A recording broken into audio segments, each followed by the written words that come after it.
The wind coming down from the high peaks of the Arizona Territory did not just blow, it scoured. It was a living thing, angry and relentless, stripping the heat from the stone and the moisture from the skin. It was late in the year 1886, a time when the territory was caught in the throat of winter, somewhere between the burning memory of summer and the freezing reality of the coming snows. Thomas Yazzie stood on the ridge, a silhouette cut from the same dark basalt as the cliff beneath his boots. He did not shiver. He had learned a long time ago that shivering was a waste of energy, a confession of weakness to a world that did not care. He was a Navajo, a man of the Dine, though lately he felt like a man of nothing and nowhere. He wore a heavy wool coat that had seen better years, the collar turned up against the biting chill, and beneath it, a flannel shirt that smelled of wood smoke and old sorrow. Around his neck, hidden mostly by the layers but burning against his skin like a brand, was a leather thong holding a single piece of rough turquoise. It was the only piece of his past he could bear to touch. He was watching the woman. He had been watching her for 3 days. Not with the eyes of a predator, though he had been a scout once for the army and knew how to hunt, but with the eyes of a man witnessing a slow, confusing tragedy. Down in the valley, where the scrub brush gave way to a stand of ponderosa pine near the creek, Clara Reed was fighting a war she was losing. She was small against the backdrop of the towering Mogollon rim, a figure wrapped in a gray shawl and a man's oversized canvas coat. She was 29 years old, though the sun and the grief of the last 2 years had etched fine lines around her eyes that made her look older. She was trying to move a log. It was a ponderosa trunk, stripped of its branches but still green and heavy with sap. It lay in the dirt like a stubborn corpse. Tomas watched as she leveraged a crowbar under one end. Her boots, worn leather that had been resoled more than once, slipped in the half-frozen mud. He could see the strain in her shoulders even from this distance.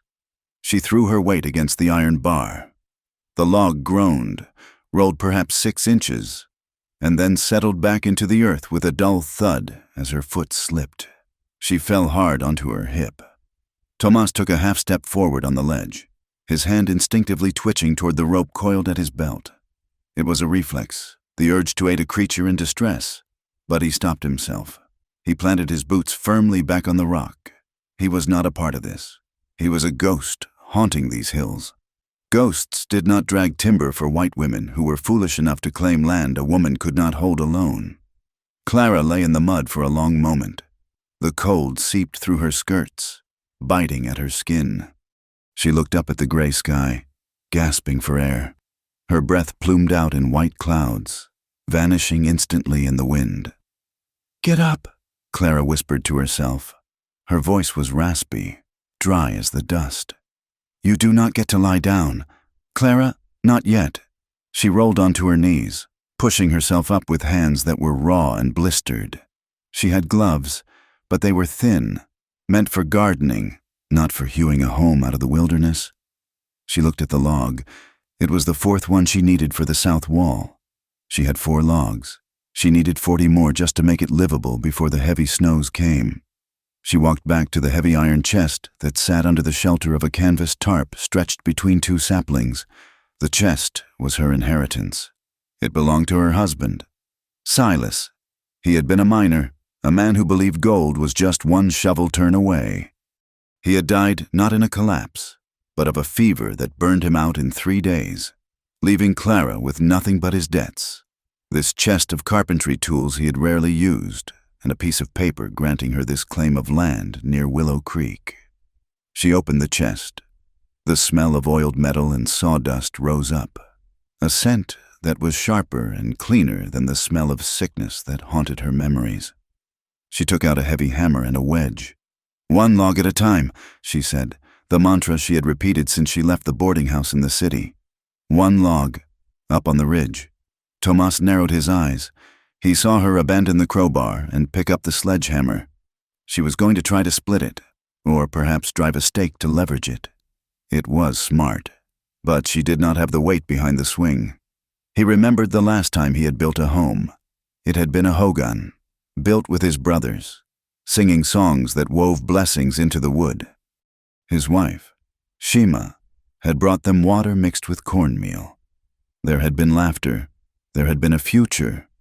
Now, there was only the wind whistling through the canyon. Shima was gone. The baby was gone. Both taken by the coughing sickness that swept through the reservation 2 winters ago. The silence they left behind was louder than any storm. He had walked away from the community, unable to bear the pity in the eyes of the elders, unable to look at the empty space where his family should have been. He worked odd jobs, tracked stray cattle, and stayed away from the town of Willow Creek as much as he could. The town did not want him there anyway. To them, he was just a relic, a dangerous reminder of a frontier they were trying to civilize with lace curtains and land deeds. He looked down at Clara again.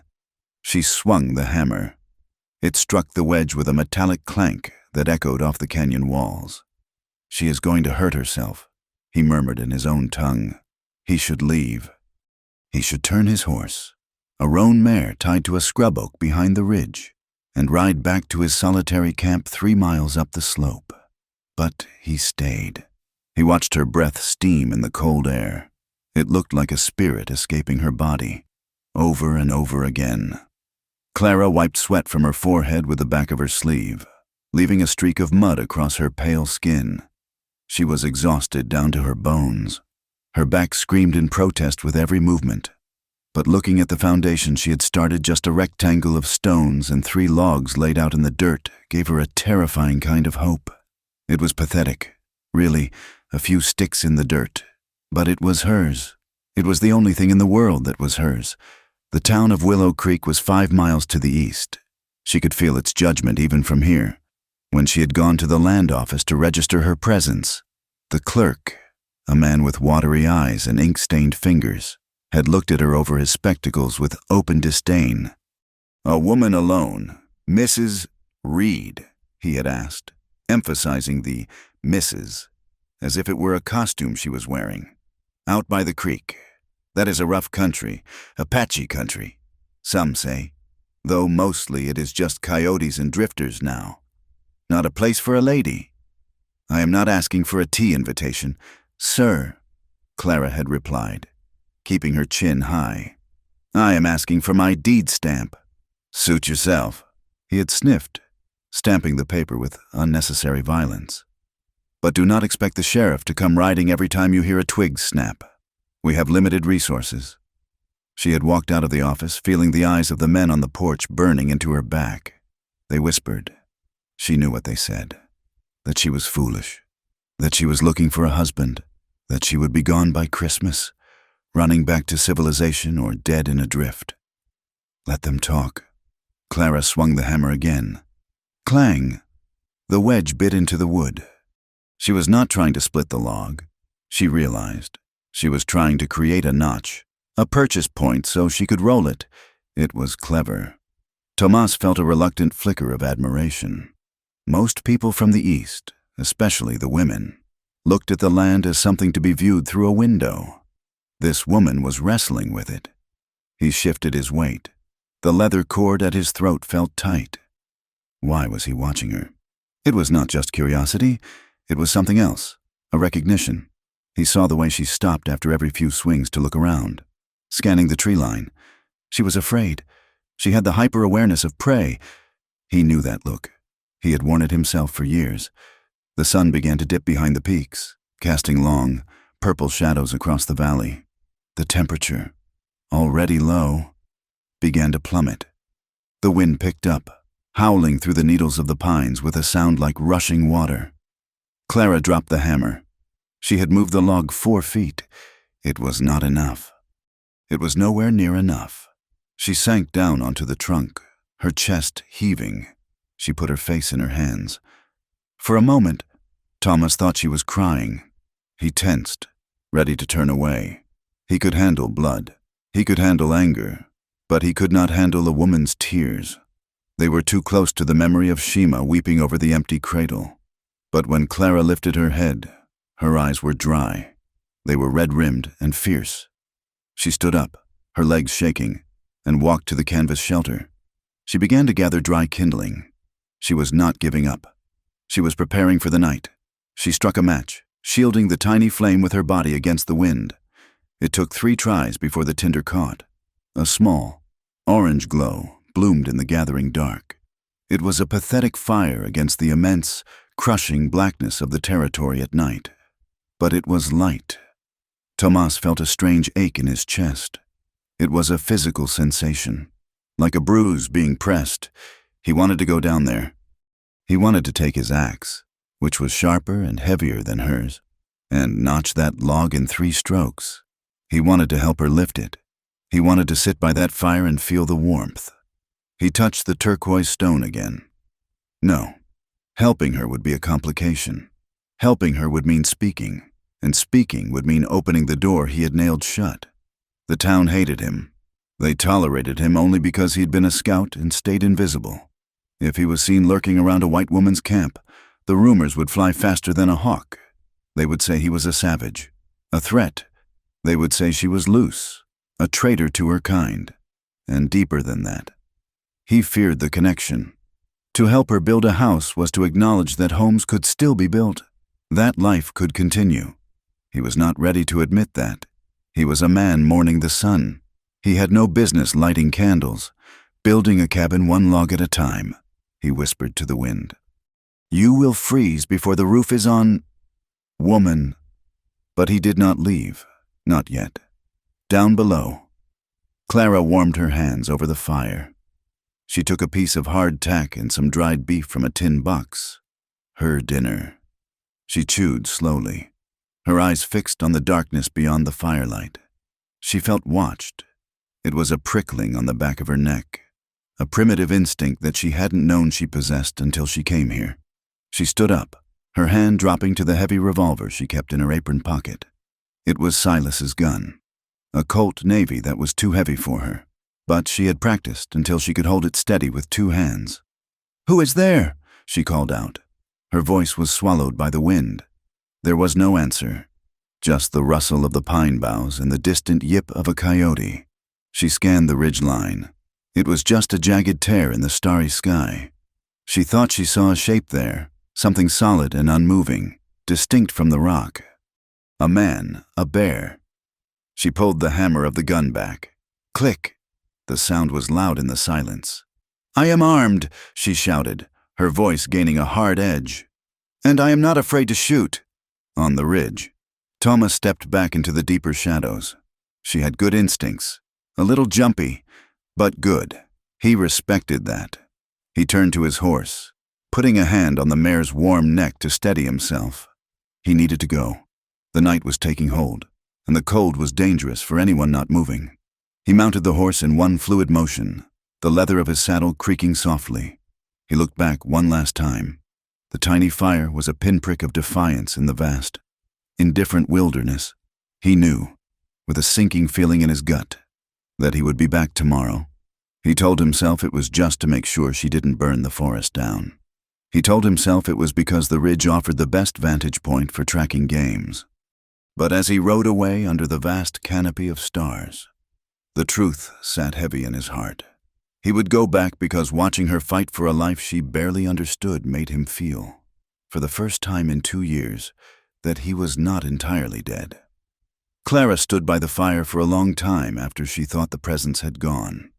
She eased the hammer of the Colt down, her thumb trembling slightly on the metal.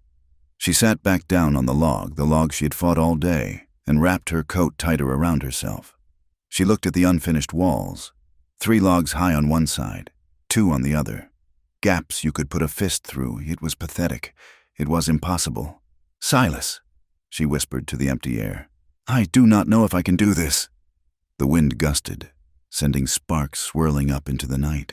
They danced for a second before fading. She thought of the town, of the women in their stiff bonnets who looked at her muddy hem with disgust. She thought of the men who looked at her land with greedy calculation. "I have to do it," she answered herself.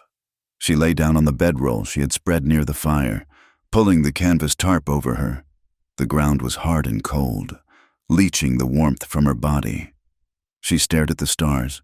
They were brighter here than anywhere she had ever been. Cold, distant, and beautiful. She closed her eyes, and in the darkness, She saw the silhouette she had glimpsed on the ridge. A watcher. Was it a threat, or was it a witness she didn't know? But as sleep overtook her, dragging her down into exhaustion, she held on to the image. At least, out here in the void, she was not entirely alone. The night deepened. The frost began to settle on the logs Clara had placed, binding them together with a mortar of ice. The creek murmured over its stones, a continuous song of movement and time. And miles away, in a small depression in the rocks, Thomas Yazzie sat by his own small fire, whittling a piece of cedar, his mind filled with the image of a woman pulling a weight she could not carry and refusing to let go. The cabin was unfinished, a skeleton of a dream, but the foundation was set in stone, and the first logs were laid. Tomorrow. The wind will blow again. Tomorrow. The struggle would begin anew, and tomorrow, the watcher will return. The morning sun did not bring warmth. It only brought a harsh, revealing light to the valley. The frost that had coated the world overnight had turned the ground into a brittle crust that crunched loudly under Clara's boots. She walked the perimeter of her claim, a piece of paper folded tightly in her pocket as if it were a shield, though she was beginning to suspect it offered no more protection than a leaf against a gale. She reached the northeast corner, near the bend where the creek widened and deepened, the water running clear and cold over smooth stones. This was the lifeblood of the land. Without this access, the acreage was just dirt and rock. Clara stopped. She blinked, certain that the exhaustion was playing tricks on her vision. The marker stake, a thick branch of seasoned oak she had driven into the earth with her own aching hands 3 days ago, was gone. She looked around, panic fluttering in her chest like a trapped bird. She found the hole where it had been, a dark socket in the frozen mud, 10 feet away, closer to the tree line and significantly farther from the water. The stake had been hammered back into the ground. It was not an accident. It was not a coyote rubbing against the wood. The stake had been moved inward, slicing off the best access to the water. Clara walked over to the new location. She grabbed the wood with both hands and pulled. It was set deep. Someone had used a heavy maul. "No," she said, her voice shaking with a sudden, hot anger that cut through the cold. "No, you do not get to do this." She realized then that the silence of the valley was not peaceful. It was deceptive. Someone had been here while she slept. Someone had walked the edge of her life and decided to shrink it. 5 miles away, in the town of Willow Creek. The atmosphere was thick with the smell of stale beer and sawdust. The trading post served as the unofficial town hall, where men gathered to spit tobacco and trade lies. Caleb Rusk stood by the counter, his thumbs hooked into his vest pockets. He was a large man, not in muscle, but in the soft, expansive way of a man who ate well while others worked. He wore a suit that was too fine for a Tuesday, and his boots were polished to a shine that insulted the dust of the street outside. "It is a shame about that plot up by the bend," Rusk said, his voice carrying easily to the back of the room.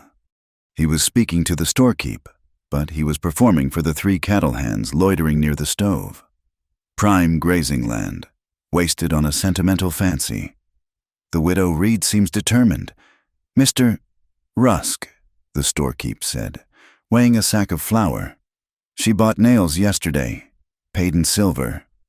Rusk chuckled, a sound like dry leaves scraping together. "Nails do not make a carpenter, and a deed does not make a rancher.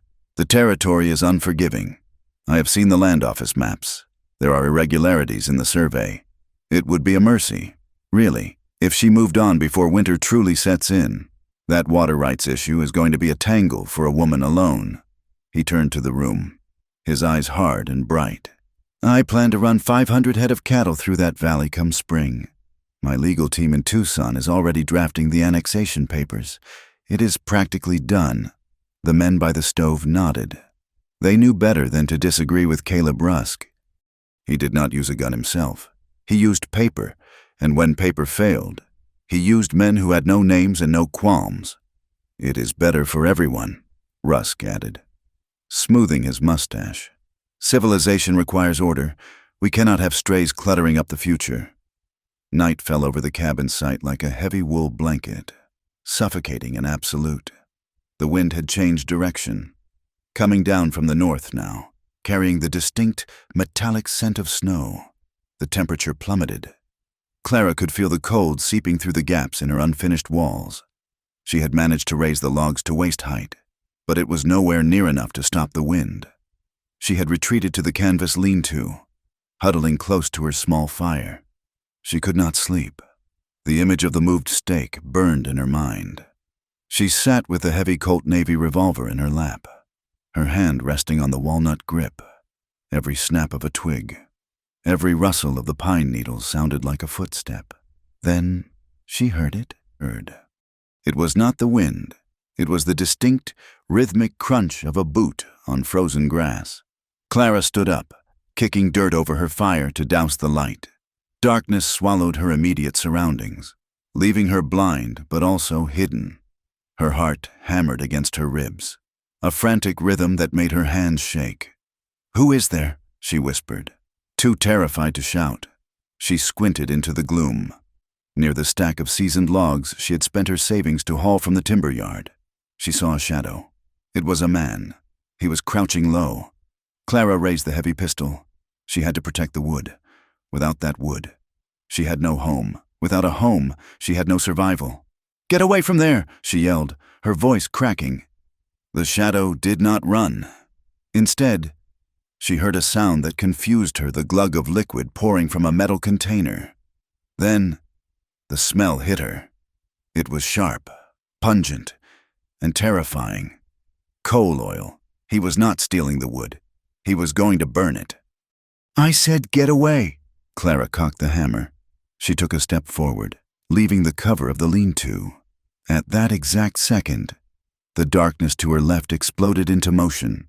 She barely registered the shape before it collided with her. A hard, heavy weight slammed into her side, tackling her with the force of a falling rock. "Down!" a voice hissed in her ear. Clara gasped as the air left her lungs. She hit the hard earth, the heavy body of a man pressing her into the freezing mud. Crack! The sound of a rifle shot tore through the night. A split second after she had hit the ground, a splinter of wood from the support post of her lean-to, right where her head had been a moment ago, exploded outward. Clara struggled, panic overriding reason. She was pinned. She thrashed, trying to bring the gun around. "Stop!" the man on top of her growled. His hand clamped over her wrist, pinning the Colt to the dirt. "Do not move." The voice was low and rough. Clara froze. She looked up. In the faint starlight, she saw long black hair and eyes that caught the dim light like obsidian. It was the Watcher, the Navajo man from the ridge. He did not look at her. He was scanning the tree line, his body tense as a coiled spring. "Stay," he commanded. He rolled off her, moving into a crouch with a fluidity that seemed impossible for a man of his size. He picked up a stone and threw it hard into the brush to their right. Another shot rang out from the darkness, chasing the sound of the stone. "Cowards!" Tomas spat. The figure by the woodpile had vanished, abandoning the oil can. The shooter was hidden somewhere in the trees. But now that the element of surprise was gone, the dynamic had shifted.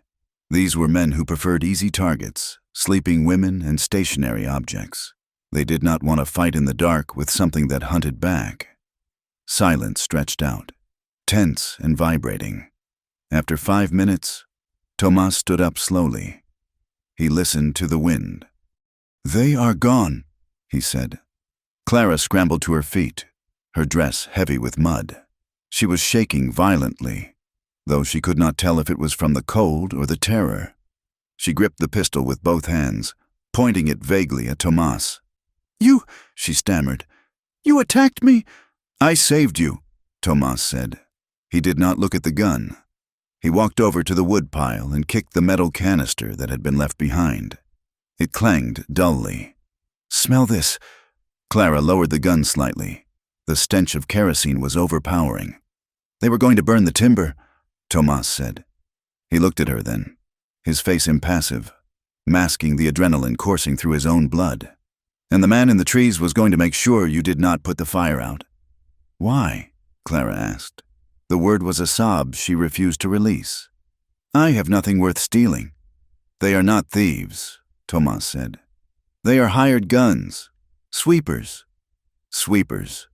Men who clear the board," Tomas explained. "There is a man named Rusk. He wants the water. He does not want neighbors. He sent these men to scare you. If scaring does not work, they burn. If burning does not work—" He glanced at the bullet hole in the post. Clara stared at the splintered wood. It was eye level. If he had not knocked her down, she would be dead. "I do not believe you," she said, though her voice lacked conviction. "Mr. Rusk is a businessman. This is criminal. Paper and bullets are the same thing to men like him," Tomas said. "One is just louder." He turned and walked toward the edge of the clearing, where the darkness seemed a pool. "Wait," Clara stepped forward. "Who are you? Why were you watching me?" Tomas stopped. He did not turn around. "I am Tomas Yazi. Why did you help?" He was silent for a long moment. "Because the wind is changing." He vanished into the shadows for a moment, leaving Clara standing alone in the smell of oil and fear. She thought he had left, but he returned a moment later, carrying a bundle dropped near the tree line. He threw it at her feet. It was a heavy canvas tarp, a coil of thick rope, and a small sack that clinked with the sound of metal. "Nails," he said. "And cover." Clara looked at the supplies. They were old, used, but valuable. "I cannot pay you for these." "I did not ask for trade," Tomas said. He looked up at the sky. Clouds were blotting out the stars, moving fast. "The snow is coming. Maybe 2 days, maybe 1. If you do not have a roof, the cold will take you." He pointed to the fire she had kicked out. "Do not build the fire high again. It makes a target. Dig a pit. Keep it small." "Wait," Clara said again. The hostility was draining out of her, replaced by a desperate confusion. She was a woman who had learned to expect nothing from the world but bills and grief. This unasked-for kindness frightened her almost as much as the bullet. Why do you care if I freeze?" Tomas looked at her. For a second, the mask slipped. She saw the vast, hollow well of grief in his eyes, a mirror to her own. He looked at the unfinished walls of her cabin as if they were a tombstone he was trying to read. "A house should have a roof," he said simply. Then, he was gone. He moved into the night without a sound, leaving no footprints on the frozen ground that a white man could see. Clara stood shivering in the biting wind. She looked at the oil stain soaking into her precious logs. She looked at the bullet hole, and she looked at the sack of nails at her feet.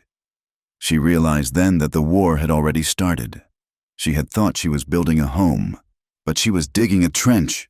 The cold intensified, biting through her coat. She wanted to cry. She wanted to pack her chest and leave, to run back to the city where the dangers were polite and the rooms were warm. But she looked at the stake the men had moved. If she left, they won. If she ran, Rusk and his invisible army of paper and lead would take the only thing she had left, her name on a piece of land. Clara knelt down. Her hands were numb, clumsy blocks of ice. She opened the sack Tomas had left. The nails were iron, square-cut and strong. "1 log," she whispered, her breath misting. "Just 1 more log." She did not sleep that night. She dragged the tarp over the woodpile to protect it from the oil and the coming snow. She dug the fire pit deeper, as the Navajo man had said, creating a bed of coals that gave heat without light, as dawn broke, gray and steel-hard. Clara was already awake, scraping the frost off the next timber. Her hands were bleeding again. Her eyes burned, high above, on the basalt ridge. Tomas sat on his mare. He pulled his coat tighter against the morning chill. He watched the small figure moving in the valley below. She was still there. He touched the turquoise stone at his throat. He should not have interfered. The Indian agent would hear of it. Rusk would hear of it. He was bringing a storm down on his own head. And for what? A stranger, but as he watched Clara lift the axe, swinging it with a determination that defied her size, he felt a strange warmth in his chest that had nothing to do with the sun.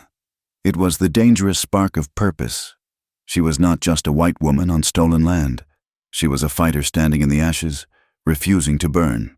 And Tomas, who had watched his whole world turn to ash, could not look away.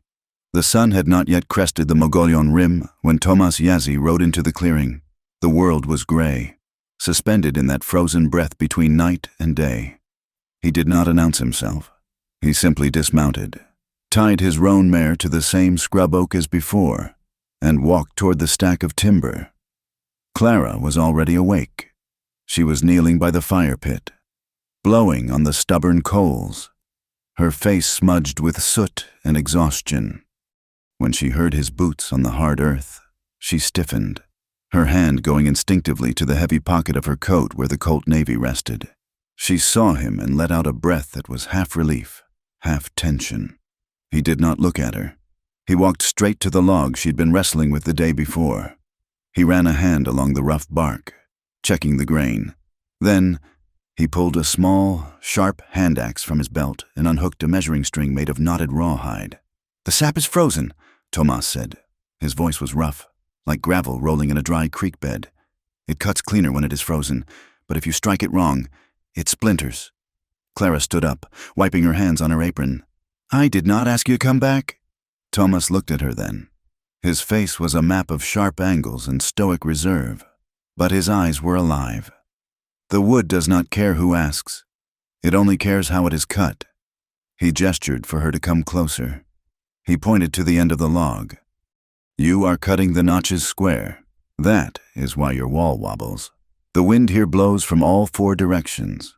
A square notch will shake loose in a season. You need a saddle notch. Round on round. It sits heavy. It locks." Clara hesitated. She was a woman who had spent the last 2 years learning that every favor came with a hidden invoice. A man did not ride 5 miles in the freezing dark just to teach carpentry for free. "Mr. Yazzie," she said, her voice firm despite the cold shaking her bones. "We need to have an understanding. If you are going to be here, if you are going to help, I have no money to pay you. My husband left me with tools and this land. But the silver is gone. I will not be beholden. I do not trade in debt." Thomas stopped his examination of the wood. He stood to his full height, towering over her. For a second, the distance between them felt charged, dangerous. "I do not buy people with favors, Mrs. Reed," he said quietly. "And I do not sell my time for silver. I am here because a wall that falls kills the one sleeping inside. I have seen enough death." He held out the axe handle first. It was an offering. Clara looked at his hand dark, calloused, scarred, and then at his eyes. She saw no deceit there, only a profound, echoing emptiness that matched her own. She reached out and took the axe. "Show me," she said. They worked in a rhythm that defied the silence of the valley. For the first few hours, they barely spoke. Thomas taught by doing. He showed her how to read the twist of the tree, how to strip the bark so the insects would not eat the house from the inside out. He showed her how to swing the axe not with the arms, but with the back and the hips, letting the weight of the iron do the work. By midday, the sun was high and bright, though it offered little heat. They were raising the first heavy crossbeam for the door frame. It was a massive piece of seasoned oak, heavier than anything Clara had lifted before. "On 3, Tomas said. He was at one end, Clara at the other. "Lift with your legs. Do not twist. 1, 2, 3. They heaved the timber up. Clara's muscles screamed. The rough wood bit into her gloves. She stumbled slightly on a loose stone, gasping as the weight shifted dangerously. "Steady," Thomas commanded. He did not shout. His voice was a grounding rod. He moved, sliding his grip toward the center to take more of the load, his shoulder brushing against hers. For a moment, they were pressed together against the rough wood, holding the weight of the future doorway between them. Clara could smell him the scent of pine resin, wood smoke, and the faint, salty tang of honest sweat. She could feel the heat radiating from his body through their heavy coats. Her face was inches from his neck. She saw the pulse beating steadily beneath the copper skin, right next to the leather thong holding the turquoise stone. Time seemed to suspend. The wind howled around them, whipping strands of Clara's hair across her face. But in that small space between their bodies, the air was still and electric. It was intimate in a way that had nothing to do with romance and everything to do with survival. They were two broken things holding each other up against gravity. "Push!" Thomas grunted, his breath clouding in the cold air. Clara gritted her teeth and pushed. The log slid into place with a solid, satisfying thud. They stepped back, chests heaving. Clara's legs were trembling. She leaned against the newly placed beam, trying to catch her breath. She looked up at Tomas. He was watching her, his dark eyes unguarded for the first time. There was a hunger there, not a predatory one, but the hunger of a man who had been starving for connection. He looked at her flushed face, at the strength in her small hands, and he wanted to reach out. He wanted to brush the sawdust from her shoulder. The urge was so strong it terrified him. He turned away abruptly, picking up the water skin he had brought. "Drink," he said, his voice flat again. "You cannot work if you dry out." Clara took the skin, her fingers brushing his. The shock of the touch lingered long after he pulled away. 2 days later, the cabin was waist-high, but the supplies were running low. Clara had to ride into Willow Creek. She hitched her tired mare to the buckboard wagon and drove the 5 miles into town. Her jaw set against the stairs she knew were coming. She needed hinges from the blacksmith. Old Ben Crowley was a man shaped by fire and iron. He was short, nearly as wide as he was tall, with a beard that looked like steel wool. His shop was a cavern of heat and noise at the edge of town, away from the polite society of the main street. When Clara walked in, the ringing of the hammer stopped. Ben wiped his hands on a leather apron that was black with grease. "Mrs. Reed," he grunted. "Still out there, are you?" "Still there, Mr. Crowley," Clara said, placing a small pile of coins on the anvil. "I need heavy hinges for a door that faces north." Ben eyed the coins, then looked at her hands. They were raw, covered in small cuts and bruises. "North wind is a devil," he muttered. He turned to rummage in a bin of scrap iron. "Heard you have got help." Clara stiffened. "I am building my house. Ben—" "That is not what the ladies at the sewing circle are saying," Ben said, tossing 2 heavy iron hinges onto the workbench. "They say there is a buck, a Navajo, spending his days on your land. Say he is putting a hex on the timber. He is helping me lift logs I cannot lift alone," Clara said, her voice rising. "And his name is Tomas." "Careful with names," Ben said, his tone dropping to a rumble. "Names give things power. And this town, they do not like power in the wrong hands. Caleb Rusk was in here yesterday, asking about property lines." From the back of the shop, a woman emerged. It was Nell, Ben's wife. She was a tall, angular woman with eyes that saw everything and said little. She carried a basket of dried apples. "Ignore the old fool," Nell said, pushing Ben aside.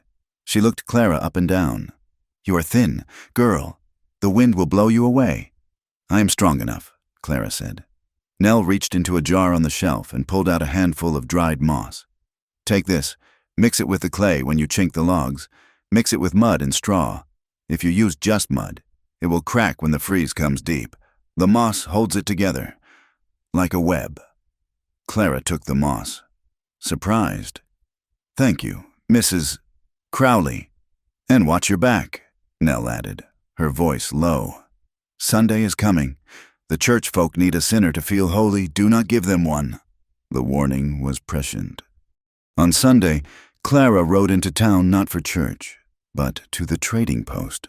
The service had just let out. The congregation spilled onto the wooden sidewalks, men in dark suits and women in bonnets that shielded their eyes but not their tongues. As Clara passed, the conversation died.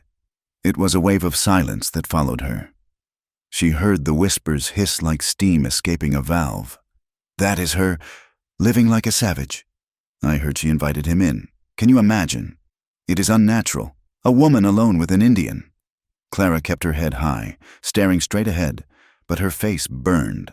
She felt stripped naked by their judgment. It was not just disapproval. It was fear. They feared what she represented, a blurring of the lines they had drawn to feel safe. White and red, civilized and wild, man and woman. While Clara faced the town, Thomas faced a different kind of tribunal. He had driven to the agency outpost, 20 miles south, to collect the monthly rations for his late wife's mother. The office was a stifling room that smelled of stale tobacco and bureaucracy. The Indian agent, a man named Miller, with a face as soft and pale as unbaked dough, sat behind a desk piled high with ledgers. He did not look up when Tomas entered. Name: Yazzie. Miller paused. He looked up, his eyes narrowing behind wire-rimmed spectacles. Ah, the scout. We have not seen you in a while. Tomas? I have been working. So I hear, Miller said. He leaned back, the chair groaning under his weight. Working near Willow Creek. On the Reed claim. Tomas said nothing. He stood still, his hands loose at his sides. Let me explain something to you. Tomas, Miller said, his voice taking on a sickly sweet tone. The rations this month are tight. Washington is cutting back. We have to prioritize those who are cooperative, those who do not cause trouble. I am building a wall, Tomas said. That is not trouble. It is if the neighbors complain, Miller snapped, the sweetness vanishing. Rusk is a prominent man. He sends letters to the territorial governor. If you cause friction, if there is violence or scandal involving a white woman, it is not just you who suffers. I will cut the beef allotment for your entire clan, your mother-in-law, the children, everyone. Tomas felt the anger coil in his gut, a hot, twisting snake. He wanted to reach across the desk. He wanted to shatter the spectacles and the smug face behind them. But he thought of Auntie Hale, of the gaunt faces of the children in the camp. Do you understand me? Miller asked. I understand, Tomas said. The words tasted like ash. He rode back to the mountains in a black mood. He stopped at the camp where his people lived, a cluster of brush shelters and canvas tents huddled against a canyon wall. Auntie Hale was grinding corn on a flat stone. She was old, her face a web of wrinkles, but her eyes were clear. She watched Tomas dismount. She saw the tension in his shoulders, the way he touched the turquoise necklace. You carry a heavy stone, grandson, she said in their tongue. The white men are poison, Tomas replied, sitting heavily on the ground. They poison the land, and they poison the mind. But you go back to the woman, Auntie Hale observed. She did not ask. She stated, she is alone. She will die without help. Is that the only reason? Auntie Hale sprinkled cornmeal into the bowl. I see your eyes. Tomas, for 2 years, they have been dead, like stones in a dry river. Now, there is water in the river again, but water is dangerous. It can drown you. I am not drowning, Tomas said, standing up. I am just paying a debt to the dead. I could not save Shima. Maybe I can save this one. Be careful, the old woman whispered as he walked away. You cannot build a hogan on a grave. When Tomas returned to Clara's clearing 2 days later, the tension in the air had shifted from potential to kinetic. Clara was standing by the woodpile, her shotgun broken open over her arm. Her face was pale with fury. They took them, she said as Tomas approached. He looked at the stack. It was significantly lower. 10 good logs, seasoned and straight, were gone. When? Tomas asked, sliding from his horse. Last night. The wind was high. I heard nothing. She kicked the dirt. 10 logs. Tomas, that is a week of work. I cannot finish the north wall without them. Tomas walked to the edge of the clearing.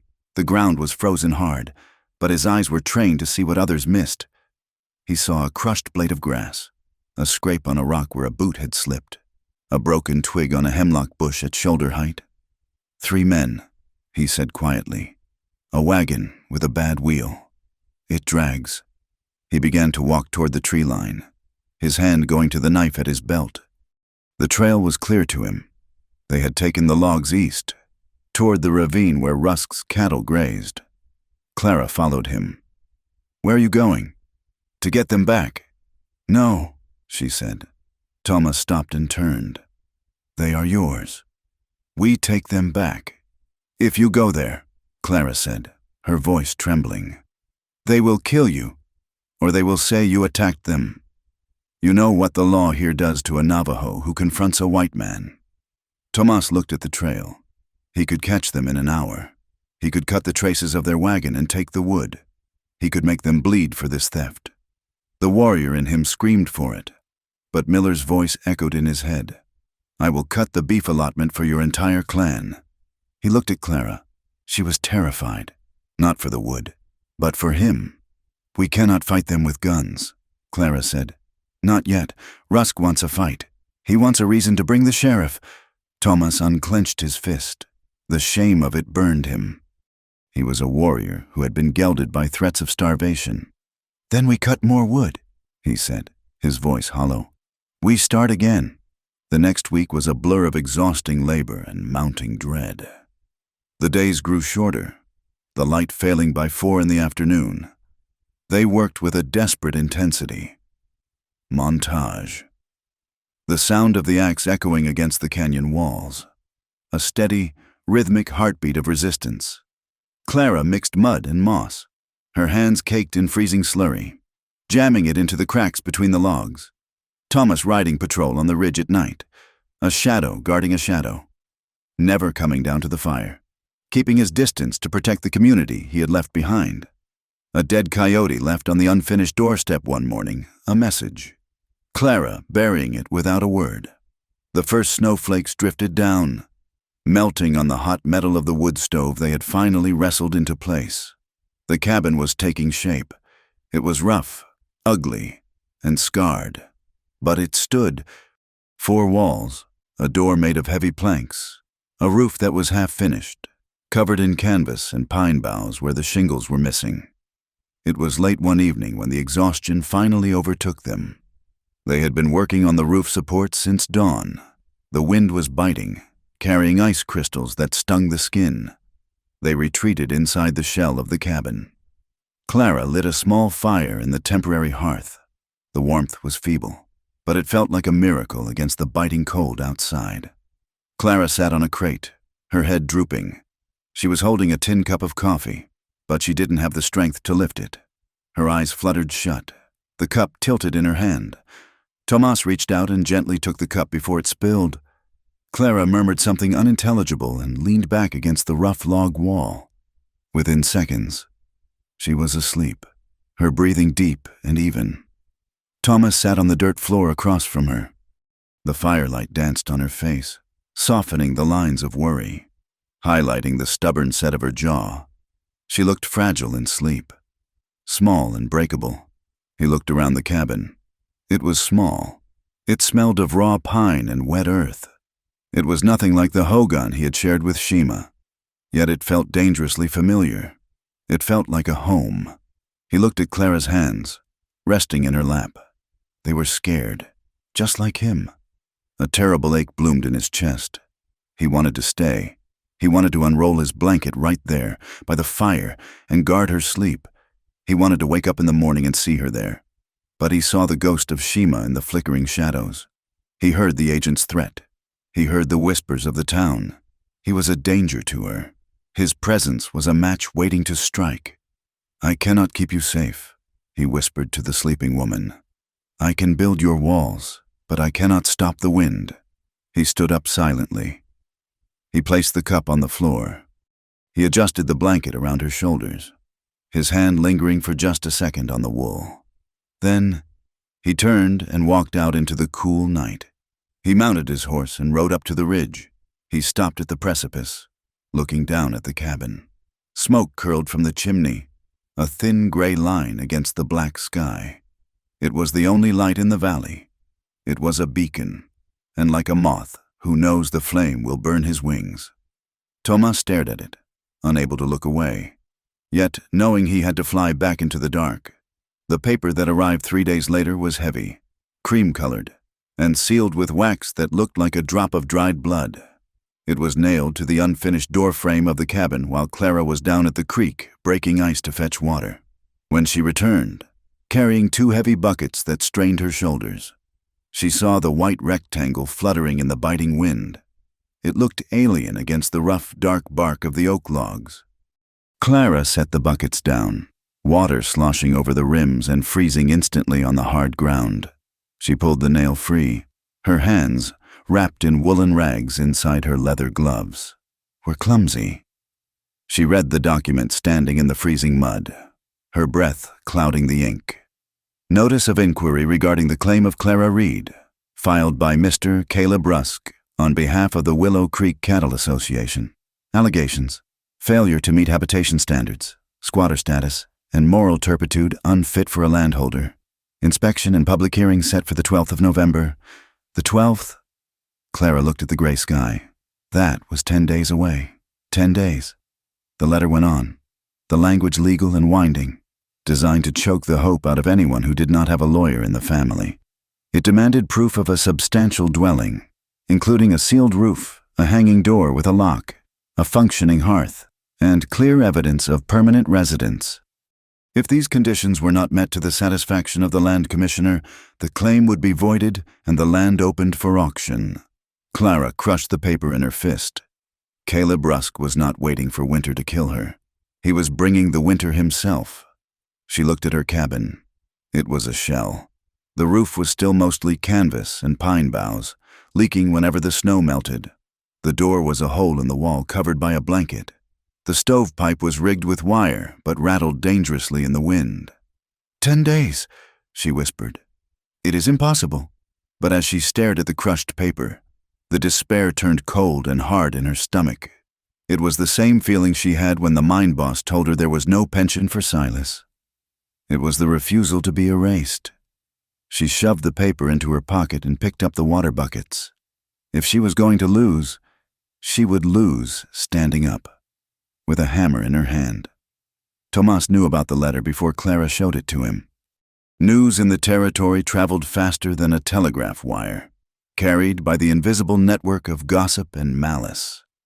He was waiting for her near the tree line when she came back from gathering kindling. He saw the set of her jaw, the frantic energy in her movements. She was moving too fast, wasting energy, driven by panic. "You have 10 days," Tomas said. He did not ask. He stated it.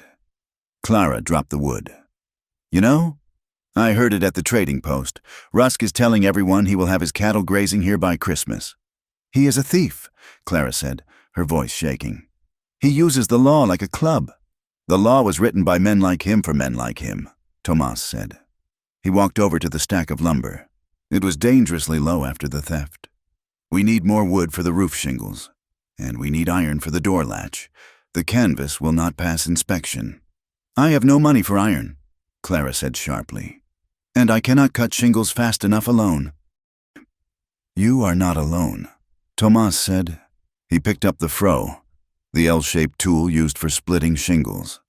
He set a block of cedar on a stump and struck it. The wood split clean and straight. Clara watched him. The gratitude she felt was mixed with a sharp pang of fear. Every time he swung that mallet, every time he lifted a log for her, he was painting a target on his own back. "Tomas," she said quietly, "if Rusk sees you here, if the inspector sees you—" "Let them see," Tomas said, though his stomach tightened at the lie. He struck the wood again. Crack. A house needs a roof, but the world was not as simple as wood and iron.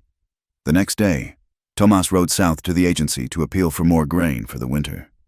The snow was deepening in the high passes, and the game was scarce. Agent Miller was waiting for him.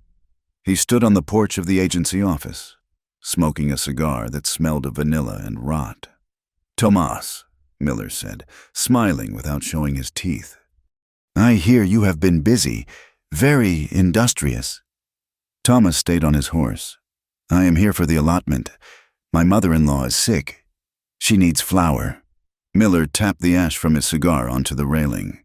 "The shipment has been delayed. Logistics, you understand. It might be 2 weeks, maybe 3. 3 weeks would mean hunger.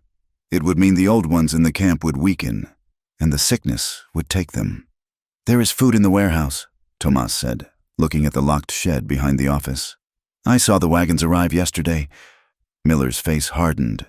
He stepped down from the porch, walking until he was looking up at Tomas. That food is discretionary. It depends on good behavior. And right now, your behavior is concerning. Thomas, you are interfering in a civil dispute. You are making powerful men nervous. I am helping a woman fix a roof, Thomas said. You are obstructing the natural order of things. Miller hissed. Caleb Rusk is a friend of the territorial governor. He is a benefactor of this agency. He tells me that a Navajo brave is menacing a white woman, confusing her, perhaps threatening her into silence. That is a lie, Tomas said, his hand twitching near his knife. Is it? Miller shrugged. The story is already told. Now, here is the choice. You stay away from that cabin. You let nature take its course with Mrs. Reed. You disappear back into the rocks where you belong.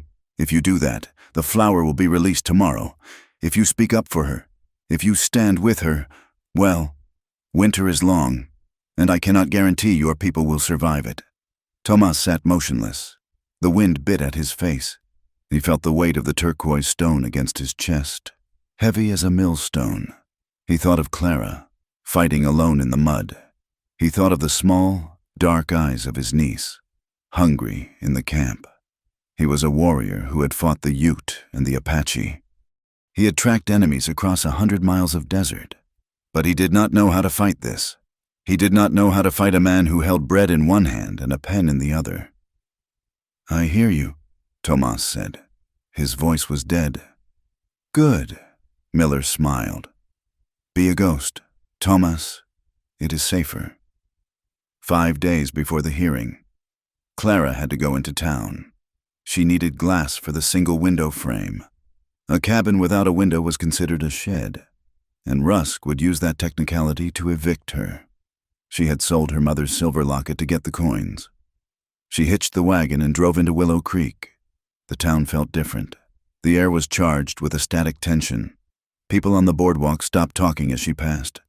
They stared. She tied the horse in front of the general store. As she stepped onto the wooden sidewalk, Caleb Rusk stepped out of the saloon, followed by 3 of his hired hands and a few town elders. Mrs.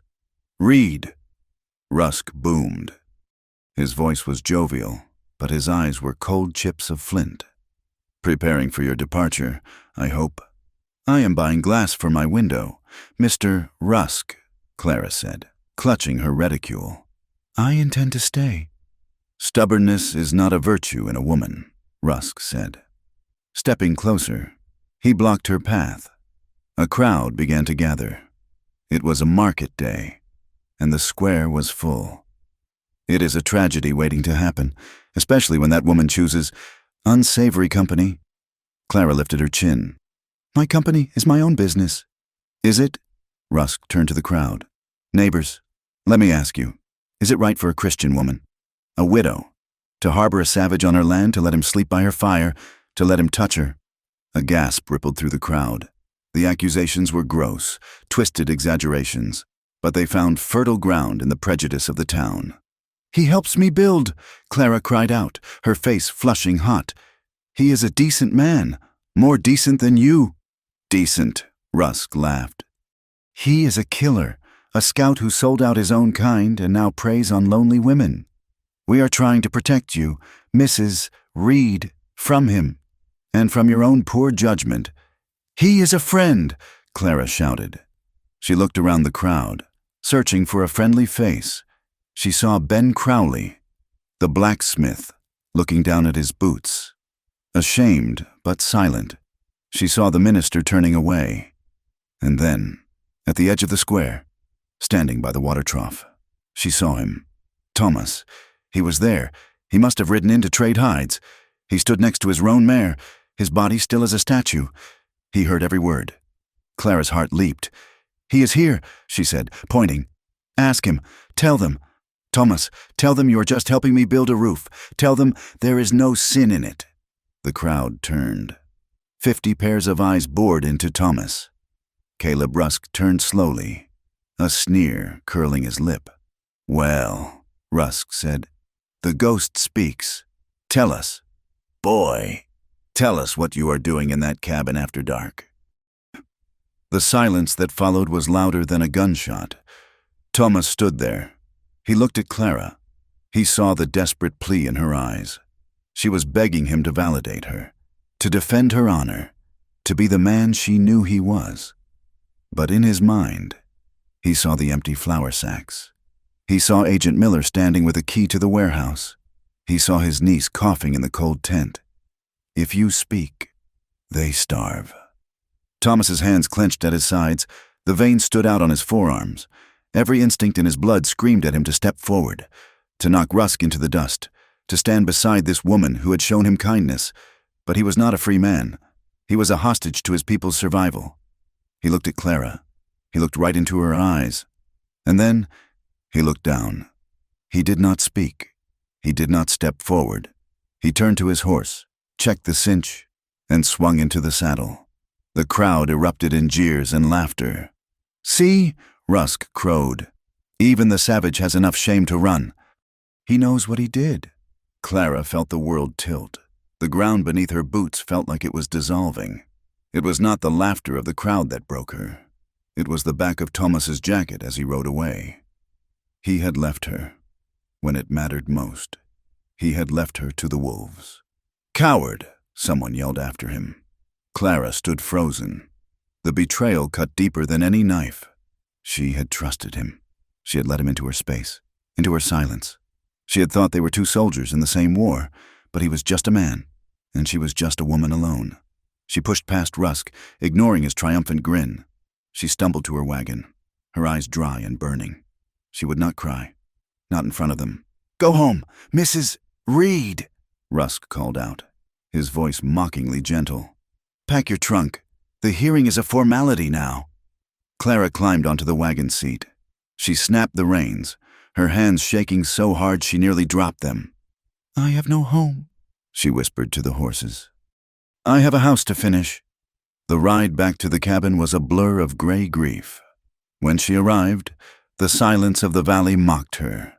The half-finished roof looked like a rib cage picked clean by vultures. She did not go inside to warm up. She went straight to the woodpile. "I do not need him," she said, her voice a raw scream that echoed off the cliff. "I do not need anyone." She grabbed the heavy chisel and the mallet. She needed to finish the notches on the doorframe. If she could hang the door, if she could seal the roof, maybe she could still stand before the judge and say, "Look, it is a home." She worked with a manic frenzy. She struck the wood, putting all her anger, her humiliation, and her heartbreak into the blows. "Strike! He left me! Strike! They think I am a whore! Strike! I will not leave." The sun went down, plunging the valley into twilight. Clara did not stop to light a lantern. She worked by the gray light of the moon rising over the ridge. Her arms ached with a burning fire, but she pushed past the pain. She was exhausted, her vision blurred. She raised the mallet for a heavy strike on a knot in the oak. She swung. Her hand slipped on the freezing handle of the chisel. The mallet struck the chisel head at an angle. The steel blade jumped from the wood and gouged deep into the web of flesh between her thumb and forefinger. "Ah." Clara dropped the tools. She grabbed her hand. Blood, dark and hot, welled up instantly, dripping onto the fresh wood of the doorframe. She sank to her knees in the dirt. The pain was sharp and sickening, but it was the sight of the blood on the house that broke her. She rocked back and forth, clutching her bleeding hand to her chest. She did not sob. She just made a low, keen sound, like an animal caught in a trap. She was 29 years old. She was a widow. She was bleeding on a pile of logs in the middle of nowhere, and the only person who had understood her had walked away to save himself. "Get up!" she hissed through her teeth. "Bind it! Get up!" She tore a strip from her petticoat with her teeth and wrapped the hand tightly. The white fabric turned red. She picked up the mallet with her left hand. It felt awkward and heavy. "I will finish it," she said to the darkness. "I will finish it if it kills me." High on the ridge, miles away, Thomas sat by a small fire that gave no warmth. He had not gone back to the reservation. He could not face the elders with the shame he carried, and he could not go back to the cabin. He held the turquoise stone in his hand, squeezing it until the edges bit into his palm. He was a coward. The word tasted like bile. He had chosen the safety of the many over the honor of the one. It was the choice a leader should make. It was the choice a wise man would make. But it felt like death. He closed his eyes and saw Clara's face in the crowd, the hope dying in her eyes. He had spent 2 years mourning his wife, telling himself he was a man who protected his family. But today, he had protected nothing but his own fear. The wind howled through the canyon, sounding like the voices of the ancestors screaming in judgment. 3 days passed. The deadline was tomorrow. Clara had not slept more than a few hours in 3 days. Her hand was swollen and throbbing, the infection radiating heat up her arm. She moved like a sleepwalker. The roof was done. It was ugly, patched with flattened tin cans and canvas where the shingles ran out. But it was sealed. The door was hung. It scraped the floor when it opened, but it locked. She sat inside the cabin on the night before the inspection. The stove was lit. It was the first time she had really sat inside with the door closed. The air was still. It smelled of pine and blood and coffee. Outside, the wind began to rise. It was a Chinook, a warm wind that sometimes came before a storm. But tonight it felt unnatural. It swirled around the corners of the cabin, rattling the new glass in the window. Clara laid her head on the rough table she had built. She closed her eyes. Let them come, she thought. Let Rusk come. Let the inspector come. I am here. Then she smelled it. It was faint at first, masked by the wood smoke from her own stove, but then it became stronger. It was a sharp, chemical bite, a smell that did not belong in the forest, pitch and oil. Clara lifted her head. The hair on her arms stood up. She heard a horse whinny nearby. Not her horse. Her mare was in the lean-to. This was a strange horse, nervous and stomping. Then, a flicker of light danced across the window glass. It was orange and erratic. It was not the moon. Clara stood up, grabbing the Colt Navy from the table. She ignored the screaming pain in her infected hand. She moved to the window and looked out toward the back of the cabin, where the wind was hitting the wall. Shadows were moving, and at the base of the logs she had bled for. The logs Tomas had taught her to cut a flame was licking upward, fed by a dark stain that was spreading fast. They were not waiting for the inspection. Caleb Rusk had decided to skip the paperwork. Fire, Clara whispered. The words sucked the air out of the room. She was alone. She was injured. And her world was beginning to burn. The smell hit Clara before the heat did, a thick, chemical stench of coal oil that choked the scent of pine and frost. Then came the sound, a roar like a waterfall, but crackling and hungry. Clara scrambled back from the window, dropping the Colt Navy revolver. The rear wall of the cabin, the one facing the north slope where the wind hit hardest, was glowing with an unnatural orange light. The oil had soaked into the seasoned logs, turning the back of her home into a torch. She coughed, the smoke filling the small space instantly. It was black and oily, stinging her eyes, blinding her. She lunged for the door, but the heavy iron latch she had fought to install with her injured hand, was jammed tight by the heat warping the wood. "Help!" she screamed. Though the roar of the fire swallowed her voice, she kicked the door. Her boot thudded uselessly against the heavy oak planks. She was trapped. The heat was rising, pressing down on her like a physical weight. She looked around for something, anything to break the window, but the smoke was a curtain now, hiding the world. She sank to her knees, coughing violently, pressing her face to the dirt floor where the air was thinner. Panic, cold and sharp, pierced through the heat. She was going to die here. She was going to burn in the box she had built. Then, the door exploded inward. It wasn't opened. It was shattered.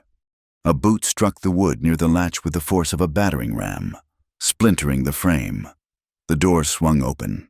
Hanging by one hinge, a figure filled the opening. It was not a shadow this time. It was Tomas. He did not hesitate. He did not stand on the threshold watching. He dove into the smoke, his coat wrapped around his face. He found Clara on the floor, seized her by the waist, and hauled her up as if she weighed nothing. "Move!" he roared. He dragged her out into the freezing night air. They stumbled away from the cabin, collapsing onto the frozen mud. Clara gasped, filling her lungs with cold, clean air that burned her throat. "The cabin," she choked out, trying to stand. "My cabin." Thomas was already up. He wasn't looking at her. He was looking at the fire. The wind was whipping around the corner, driving the flames up the back wall toward the canvas-covered roof. If the roof caught, the whole structure would collapse inward. "Get the shovel," Thomas commanded. His voice was not the quiet rumble of the scout anymore. It was the bark of a soldier. "Throw dirt on the base. I will cut the fuel."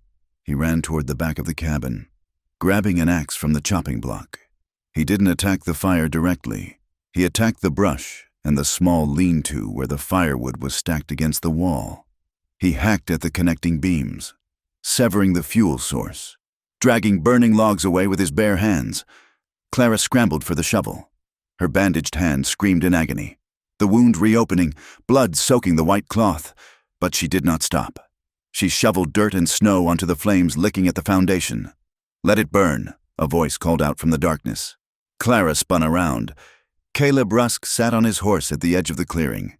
He was flanked by 4 men, his hired hands. They watched the fire with the casual interest of men watching a bonfire at a celebration. "It is a hazard. Mrs. Reed," Rusk shouted over the wind.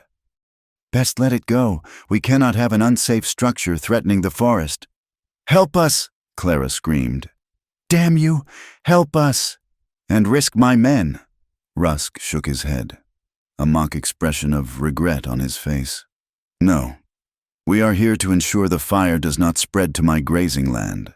That cabin is a loss. Let nature take its course." One of his men laughed. It was a low, ugly sound. Tomas appeared from behind the cabin, his face smeared with soot, his coat singed. He looked at Rusk, then at the water buckets near the creek too far to run in time. "We do not need them," Tomas said to Clara. He looked toward the ridge. Then, Clara heard it. It started as a rumble, deeper than the wind. Then came the rhythm of hooves, many hooves. From the east road, a wagon came thundering into the clearing, the horses frothing. It was old Ben Crowley, driving his buckboard like a chariot. Beside him sat his wife, Nell, holding a stack of wet blankets. And behind them, riding on plow horses and mules, were 3 other men, young fathers from the town who had tired of Rusk's grip on the valley. But they were not the only ones. From the north, descending the rocky slope where a horse should not be able to ride at night, came 5 riders. They moved with a fluid grace, silhouettes against the stars. They were Navajo, Auntie Hale's nephews, Tomas's people. They did not stop to ask permission. They did not look at Rusk. They rode straight to the creek. They had leather water skins and canvas buckets. They formed a line before the horses even stopped moving. "Bucket line," Ben Crowley bellowed, jumping from his wagon with a sledgehammer in his hand. "Move your asses, boys." The clearing erupted into chaos. The townspeople and the Navajo worked side by side, a human chain passing water from the broken ice of the creek to the burning wall. Tomas was everywhere. He was on the roof, beating out sparks with a wet blanket. He was at the wall, chopping away charred wood. He was lifting buckets that 2 men struggled to carry. Rusk and his men were forced to back their horses away as the reinforcements swarmed the site. Rusk's face turned a violent shade of purple. "This is trespassing," Rusk shouted, his hand hovering near his holster. "I have a claim investigation pending. Investigate this." "Caleb," Ben Crowley shouted back, throwing a bucket of water onto the steam-hissing logs. It took 20 minutes of frantic, lung-burning labor. But the wind died down, and the water won. The fire hissed and spat, reduced to a sullen, smoking black scar on the back of the cabin. The roof held. The walls stood. Silence returned to the valley, heavy and wet. Clara stood in the mud. She was shaking uncontrollably. Her face was black with soot, her dress torn, her hand throbbing with a pulse that matched her heart. She walked toward Caleb Rusk. The crowd, Ben, the young farmers, the Navajo riders, and Tomas parted to let her through. "Get off my land," Clara said. Her voice was quiet, but it carried across the clearing like a crack of a whip. Rusk sneered, though he looked uneasy at the number of witnesses. Your land. You have a charred pile of timber. Mrs. Reed. The inspection is tomorrow. I will have the commissioner declare this uninhabitable. You are a squatter in a burnt-out shed. It is a house, Clara said. And it is mine. It is a public nuisance, Rusk countered, regaining his composure. And you. He pointed a gloved finger at Tomas, who was standing by the cabin wall, wiping ash from his eyes. You are harboring a dangerous element. I saw him running from the fire when we arrived. Who is to say he did not set it a lover's quarrel? Perhaps the accusation hung in the air, poisonous and absurd. Thomas walked forward. He moved slowly, his boots crunching on the cinders. He stopped beside Clara. He did not look at Rusk. He reached into his coat pocket. You dropped something, Thomas said. He pulled out a piece of paper. It was not a receipt. It was a small, leather-bound notebook. Rusk went pale. I found it, Thomas said, his voice flat and hard. Where your hired man, the one with the limp, dropped it when he was pouring the oil. 3 nights ago. Thomas opened the notebook. Dates, payments, names. The clerk at the land office takes $5 a month, the surveyor takes 10, and the man who moved the stakes. Tomas looked at Ben Crowley. Ben stepped forward, wiping his hands on his apron. He looked at Rusk with pure disgust. I forged those stakes for you, Caleb. You told me they were for the north pasture. You told me the old ones rotted. You did not tell me you were using my iron to steal a widow's water. He is lying, Rusk snarled. That savage stole my book. This is theft. And this, Tomas said, reaching into his pocket again and pulling out a crushed metal canister, is the oil can. It has the brand of your ranch on the bottom. Kerosene is expensive. Rusk, you should not leave it lying around. The young farmers murmured. The evidence was damning. It wasn't just bullying anymore. It was arson and bribery. Rusk looked around. He saw the judgment in the eyes of his neighbors. He saw the silent, stony faces of the Navajo riders. He saw his power crumbling, dissolved by water and truth. Panic replaced arrogance. Rusk's hand flashed to his hip. He drew his revolver. I am the law in this valley, Rusk screamed, leveling the gun at Tomas. I will not be judged by a half-breed and a whore. The crowd gasped and scattered back. Clara froze. The barrel of the gun looked enormous, a black eye staring at her death. But before Rusk could cock the hammer, a shadow moved. Thomas stepped in front of Clara. He did not draw a weapon. He did not raise his hands. He simply stepped into the line of fire, placing his broad chest between the bullet and the woman. He looked Rusk in the eye. He was calm, terrifyingly calm.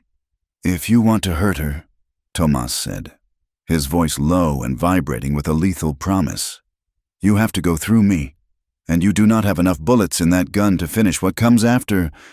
Rusk's hand wavered. He looked at Tomas's eyes and saw something ancient and unstoppable. He saw a man who had already lost everything and had nothing left to fear. Drop it, Caleb. The voice came from the edge of the woods. A man stepped out of the shadows, followed by a deputy holding a Winchester rifle. It was Sheriff Miller, not the corrupt Indian agent, but his brother, the county sheriff, a man known for being slow to act but impossible to stop once he started. Ben Crowley had fetched him. Sheriff, Rusk stammered, lowering the gun slightly. These people, they attacked me. I have been watching for 10 minutes. Caleb, the sheriff said, walking into the light. I saw you watch a house burn. I heard you admit to the stakes. And I see you pointing a loaded weapon at an unarmed man. The sheriff held out his hand. Give me the gun. Rusk looked at his hired hands. They looked away. They were paid to fight, not to go to prison for a man who had just lost. Rusk dropped the gun into the mud. You are making a mistake, Rusk hissed as the deputy stepped forward to bind his hands. I own half this town. Not tonight, the sheriff said. He nodded at the deputy. Take him and round up his boys. We will see who talks first about the fire. As they dragged Rusk away, he looked back at Clara and Thomas. His eyes were full of hate, but he was small now, just a man in a dirty coat. The sheriff tipped his hat to Clara.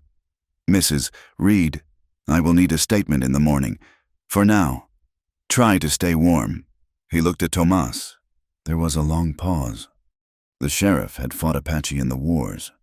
He knew a warrior when he saw one. "Good work, Yazzie," the sheriff grunted. The crowd began to disperse. The Navajo riders nodded to Thomas, a silent acknowledgement of respect, and melted back into the night. Ben Crowley patted Clara on the shoulder. "We will come back tomorrow," Ben said. "Fix that wall properly. You sleep now, girl." Soon, the clearing was empty. The wind died down completely.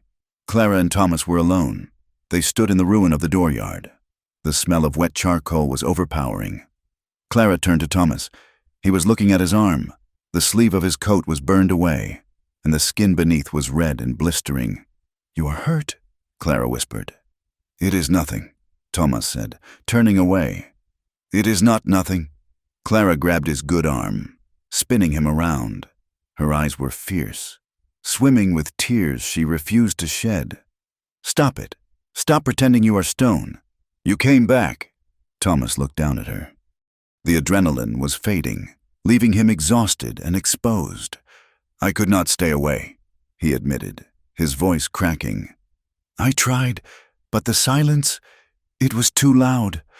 Clara took his hand, the hand that had held the axe, the hand that had held the evidence, the hand that had built her home.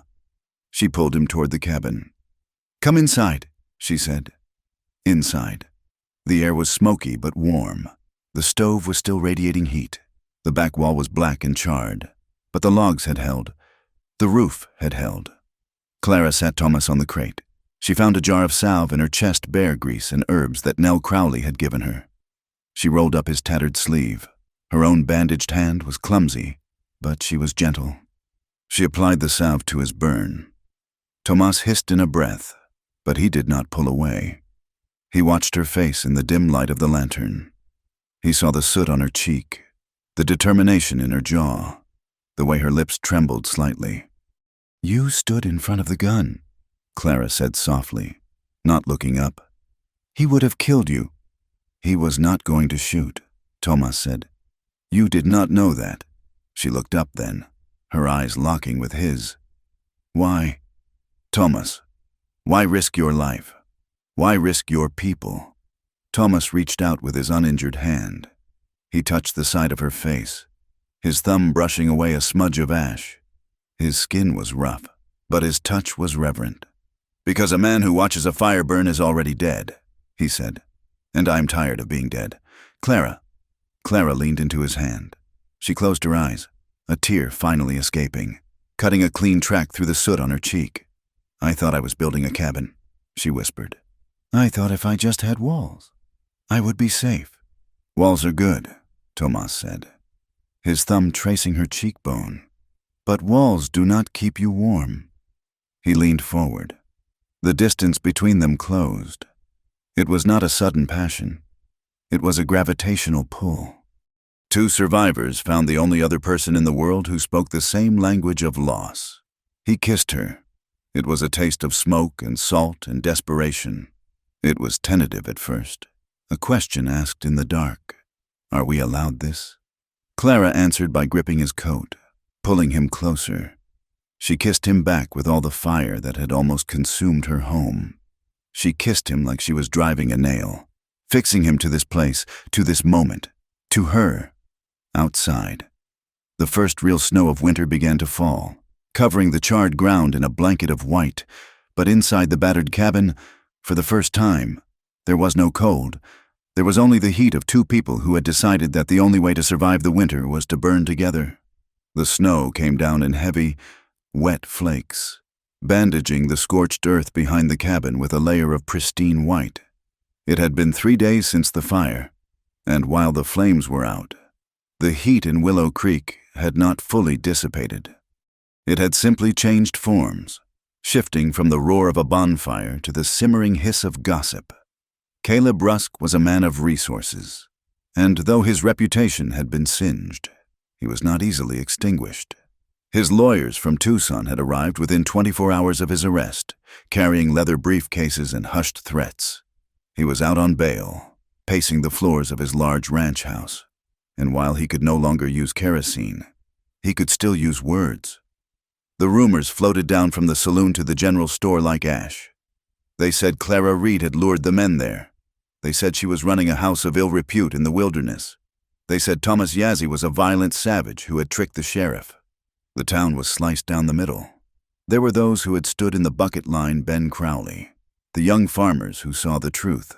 And then there were those who preferred the comfortable lie that a woman alone was a danger to the moral fabric of the territory. Clara felt the weight of it when she walked into the trading post to buy flour. The silence was not as absolute as before, but the eyes were sharper. She placed her coins on the counter. 5 pounds of flour, please, and a tin of coffee. The clerk hesitated. He looked past her shoulder to where 2 women from the church league were whispering near the fabric bolts. Then, surprisingly, he looked at Clara's bandaged hand. "I will give you 6 pounds. Mrs. Reed," he said quietly, "on the house. For the trouble." It was a small crack in the dam. Clara nodded, her throat tight. "Thank you." She walked out, head high. She did not need their love. She just needed their respect. And she was earning it, 1 scar at a time. While Clara fought her battle in the town square, Thomas fought him in the silence of the canyons. He rode his roan mare 10 miles north, away from the cabin, away from the agency, into the deep, red rock stillness where his people buried their dead. The wind here sang a different song, a mournful, hollow tune that vibrated against the stone walls.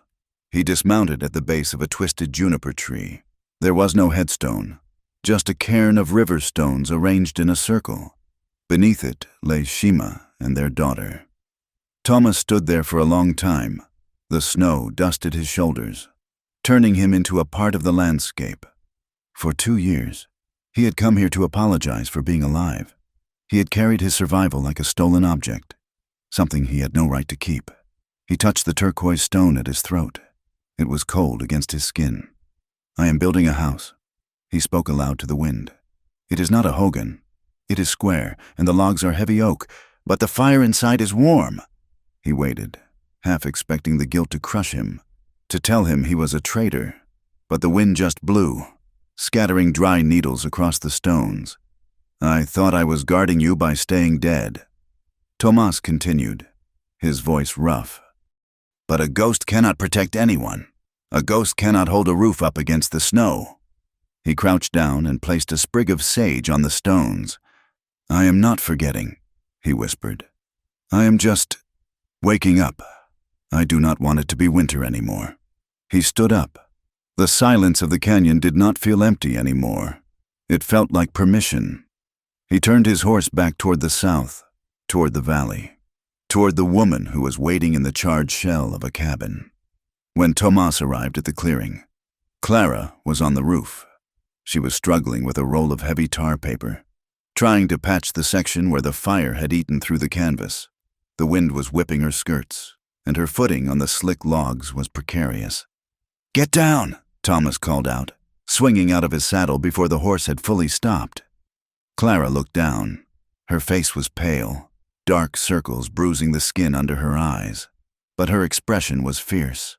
"I can do it!" she shouted back. "I have to seal it before nightfall. You have one hand, Clara." Thomas climbed the ladder he had built the week before, moving with the agile grace of a man who had spent his life on cliffs. He reached the roof and took the heavy roll from her. "Get down. I will finish this." Clara hesitated, then nodded. She climbed down, her legs shaking more than she wanted to admit. When Thomas came down an hour later, the roof was sealed. He found Clara inside the cabin, sweeping soot from the floor. The air still smelled faintly of smoke, but the stove was roaring, pushing the chill back into the corners. He stood by the door, filling the frame. He looked different today. The haunted look in his eyes was gone, replaced by a steady, quiet resolve. "I went to the graves," he said. He did not offer a preamble. Clara stopped sweeping. She leaned on the broom handle, watching him. And I told them I am done mourning." He took a step into the room. "I told them I am helping a woman named Clara." Clara's heart kicked against her ribs, but she did not smile. She had been burned too many times by fire, by the town, and by his abandonment in the square to melt easily. Helping is good, Thomas, she said, her voice steady. But I do not need a handyman. And I do not need someone who is here today because of guilt and gone tomorrow because of fear. She walked over to him. Stopping 2 feet away, she forced him to look at her. Really look at her. I saw you right away in the square, she said. The words were a quiet accusation. That hurt more than the fire. Thomas flinched. He looked down at his hands, then back at her. I know. I was afraid. Not for me. For the people. Miller threatened the rations. I know that too, Clara said. But fear is a cold bedfellow. Thomas, I am fighting a war for this land. I cannot fight it with a soldier who might retreat. I will not retreat, Thomas said. Do not promise me with words. Clara said, words are cheap. Caleb Rusk has words. The sheriff has words. I need you to stand. If you are going to be in my life, you stand where the light hits you, next to me, in front of the town, in front of the agent. No more shadows. No more watching from the ridge. Tomas looked at this small, fierce woman. She was asking him to risk everything his standing, his safety, his anonymity. She was asking him to be a target. And he realized he wanted nothing more. I will stand, he said. He kept his word. The next morning, Tomas did not ride in at dawn and leave at dusk. He arrived at 8 o'clock, when the sun was fully up, riding down the main road so anyone watching could see him. He tied his horse in plain sight. He took off his coat and began to work on the back wall, chopping out the charred wood and fitting new logs. When a carriage from the town passed by on the road, Mrs. Higgins and her daughter Thomas did not turn his back or pull his hat down. He stood up, wiped his brow, and looked them in the eye. He nodded. It was not a challenge. It was a statement of presence. I am here, Mrs. Higgins sniffed and looked away, but her daughter peeked back, curious. Later that day, Ben Crowley came by with a load of seasoned lumber to replace what had burned. Afternoon. Thomas, Ben grunted, unloading a plank. Mr. Crowley, Thomas replied. The town is buzzing, Ben said, spitting tobacco juice into the snow. Rusk is trying to get the judge to dismiss the case, says it was a misunderstanding. It was arson, Clara said, coming out of the cabin with coffee. We know that, Ben said. And the sheriff knows it. He found the receipt for the oil in that notebook Tomas found. Rusk is in deep water, but the snake still has venom. Ben looked at Tomas. You watch yourself, son. The agent Miller, he is under investigation too. Turns out he was selling the government beef to Rusk's ranch for a kickback. Tomas nodded slowly. That is why the rations were always short. Likely so, Ben said. Miller is suspended. There is a new man coming from Tucson. A military man. Should be straighter. It was the first piece of purely good news they had heard in months. If Miller was gone, the stranglehold on Thomas's people would loosen. The threat that had silenced him in the square was dissolving. We keep working, Thomas said. The work was brutal, but it had a different quality now. It was not desperate. It was defiant. One evening, a week after the fire, a storm blew in. It was a true winter gale, howling down from the peaks with a fury that shook the trees. A shingle on the roof. One of the tin ones began to flap violently. Clang bang! Clang bang! I have to fix it, Tomas said, standing up from the table where they had been eating a stew of rabbit and potatoes. It is freezing out there, Clara said. It will tear the roof off if the wind catches it right. He grabbed the hammer and the lantern. Clara grabbed the nails. She followed him out. The cold was shocking. It hit them like a physical blow. The wind screamed, tearing at their clothes. They climbed the ladder, the rungs slick with ice. On the roof, the wind was terrifying. It threatened to peel them off the slope. Tomas crawled to the loose shingle. His body flattened against the pitch. Clara crawled behind him, holding the lantern, shielding the flame with her body. Hold the light here, Tomas yelled over the wind. He positioned the nail. His hands were bare. He couldn't grip the small nail with gloves. His fingers were red and stiff. He struck the nail. Once. Twice. The shingle held. He turned to crawl back, but the wind gusted, blinding them with snow. He grabbed Clara's arm to steady her. They huddled there on the ridge of the roof, clinging to the chimney for a moment of respite. The world below was a white void. They were the only two solid things in the universe. Tomas looked at Clara. Her face was framed by the hood of her coat, her nose red, her eyelashes thick with snowflakes. She was shivering violently. Without a word, Tomas unbuttoned his heavy sheepskin coat. He pulled it open and wrapped the edges around her, pulling her into his warmth. Clara didn't pull away. She buried her face in his chest, seeking the heat. She could smell the wool, the leather, and the man beneath it. She could hear his heart hammering against his ribs, strong and steady. "We are crazy," she mumbled into his shirt. "We are on a roof in a blizzard.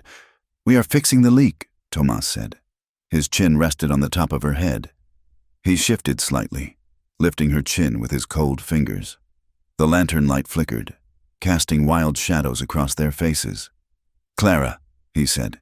He didn't need to say more. He leaned down and kissed her. It wasn't like the kiss in the cabin after the fire. That had been adrenaline and relief. This was different. This was deliberate. His lips were cold, but his mouth was warm. He kissed her slowly, claiming pressure, ignoring the wind that tried to tear them apart. Clara wrapped her arms around his waist, inside the coat, pressing her palms against his back. She felt the muscles shift as he held her tighter. It was a kiss that tasted of winter and promise. It was the seal on the contract they had never written down.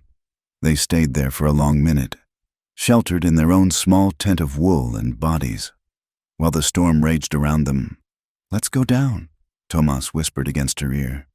"Before we freeze to the chimney." Clara laughed, a genuine, bubbling sound that the wind carried away. "Yes, let's go home."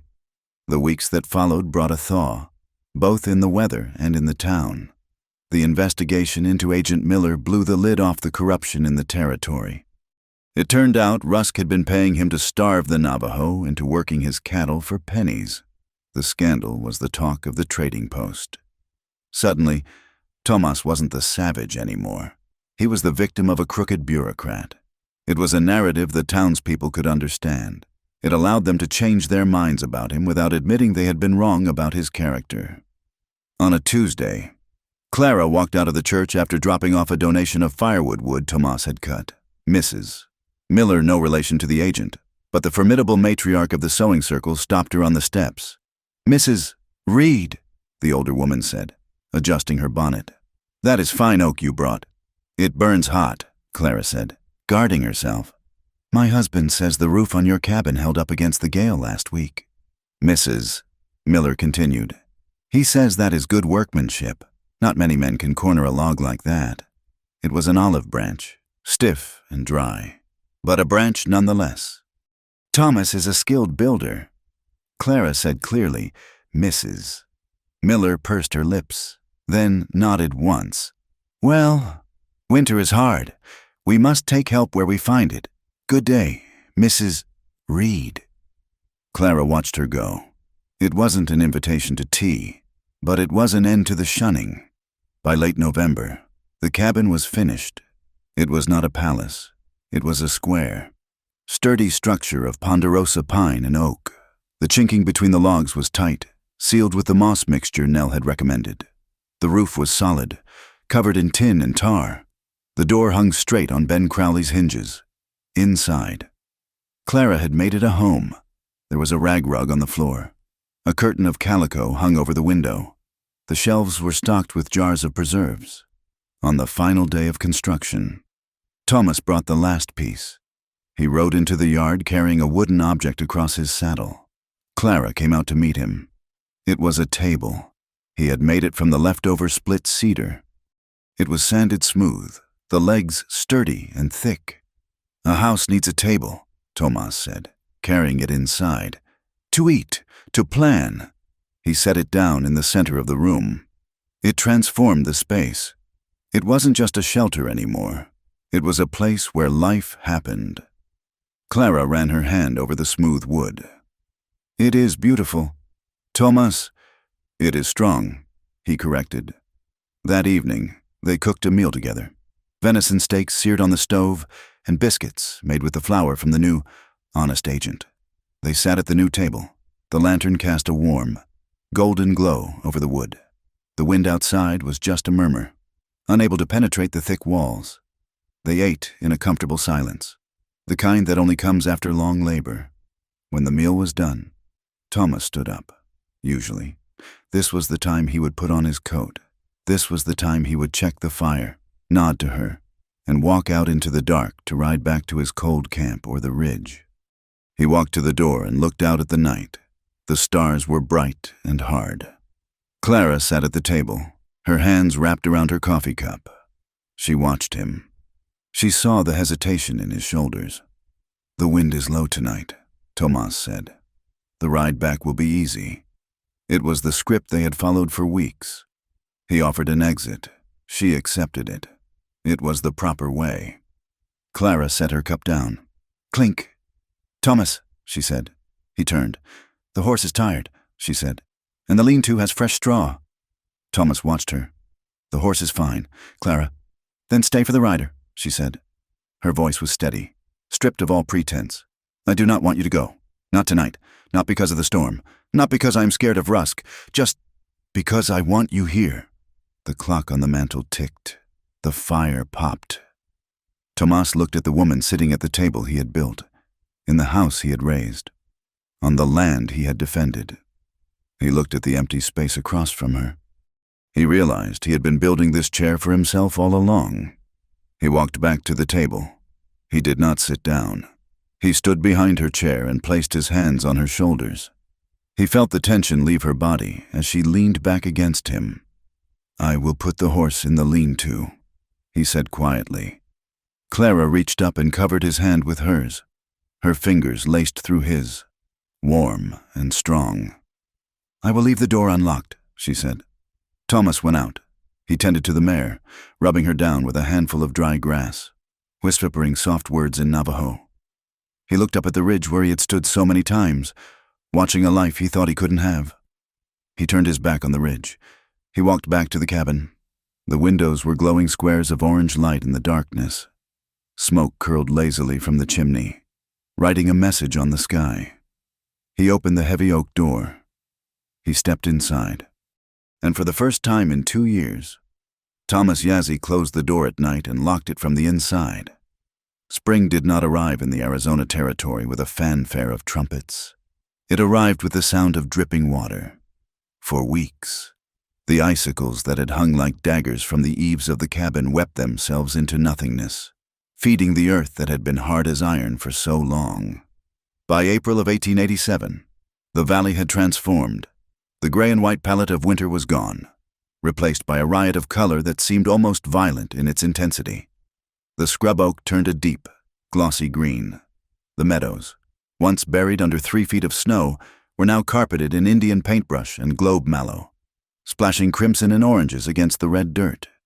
The creek, which had been a frozen ribbon of silence, was now a boisterous, rushing neighbor, clear and cold, tumbling over the stones with a song that never ended. Clara Reed stood in the doorway of her cabin. She held a mug of coffee in her hands, letting the morning sun warm her face. The door behind her, the heavy oak door that she and Tomas had hung with freezing fingers, stood open to the breeze. It no longer scraped the floor. Thomas had planned the bottom edge until it swung silent and true. She looked out at her land. It was no longer just a claim on a piece of paper. It was a homestead. The cabin stood firm against the backdrop of the pines, its logs settling into one another with the groan of wood finding its permanent rest. The charred scar on the back wall was still there, black and jagged, but they had not painted over it. It was a reminder, a battle scar that proved the house had survived. Tomas was down by the creek, sinking posts for a new corral. Clara watched the rhythm of his work. The post-hole digger slammed down, bit into the earth, and came up with a load of dark soil. He worked without a shirt, the sun turning his skin the color of polished copper. He was no longer the shadow on the ridge. He was the anchor in the yard, the fear that had defined their winter, the fear of cold, of starvation. Of Caleb Rusk had receded like the snow. It had not vanished entirely, for the frontier did not allow for complacency, but it had lost its teeth. Caleb Rusk was currently residing in the county jail in Prescott, awaiting trial. The notebook Thomas had found, combined with the sheriff's testimony and the forensic evidence of the kerosene can, had been enough to weave a net the rancher could not cut his way out of. His lawyers were fighting, dragging out the proceedings with motions and appeals, but his influence in Willow Creek had evaporated. Men who used to tip their hats to him now crossed the street to avoid being seen with his associates. The Cattle Association had quietly voted him out of the chairmanship. It turned out that power in the West was like a shadow at noon. It looked large, but it could disappear in an instant when the sun shifted. Clara finished her coffee and walked down the slope toward Thomas. The grass was soft under her boots. She carried a jar of water. Thomas stopped when he saw her coming. He leaned on the digger, wiping sweat from his forehead with his forearm. He did not look away. He did not scan the horizon for threats. He looked at her. "The ground is soft," he said, taking the jar. "It digs easy today." "I was thinking about the garden," Clara said, pointing to a patch of ground near the south wall, where the sun lingered longest. "If we turn the soil now, we can plant potatoes and beans by next week, maybe squash." "Corn," Thomas added. He drank deep, the water cool against the heat of his work. "Blue corn. My mother used to plant it. It grows deep roots. The wind cannot knock it down." "Blue corn," Clara nodded. "We will need seed." "I have some," Thomas said. "In my saddlebag. I saved it." It was a small admission, but it carried the weight of a vow. He had saved seed corn. That meant he had been planning for a future, even when the winter was at its darkest. They stood together for a moment, listening to the creek. The silence between them was no longer filled with things unsaid. It was a comfortable silence, the kind that exists between two people who know the shape of each other's shadows. "We have to go to town today," Clara said reluctantly. "The new agent is distributing the spring allotment, and I need salt." Thomas stiffened slightly. The town was still a battlefield, even if the shooting had stopped. "I will harness the wagon." The ride into Willow Creek was different now. The mud of the road had dried into ruts that rattled the buckboard wagon, but the air was sweet with pine resin. When they rolled onto the main street, heads turned. They always would. A white woman sitting on a wagon bench next to a Navajo man was a sight that defied the unwritten laws of the territory. But the venom was gone from the stares. The trial of Agent Miller and the exposure of the corruption had shamed the town. They had realized, slowly and painfully, that their moral outrage had been manipulated by a thief. They pulled up to the general store. Ben Crowley was sitting on the bench outside, whittling a piece of cedar. He looked up and grinned, his beard bristling. "Morning, Clara, Thomas," Ben nodded. "Mr. Crowley," Thomas said, setting the brake on the wagon. "Heard Rusk is trying to sell off his northern herd to pay his legal bills," Ben said with satisfaction.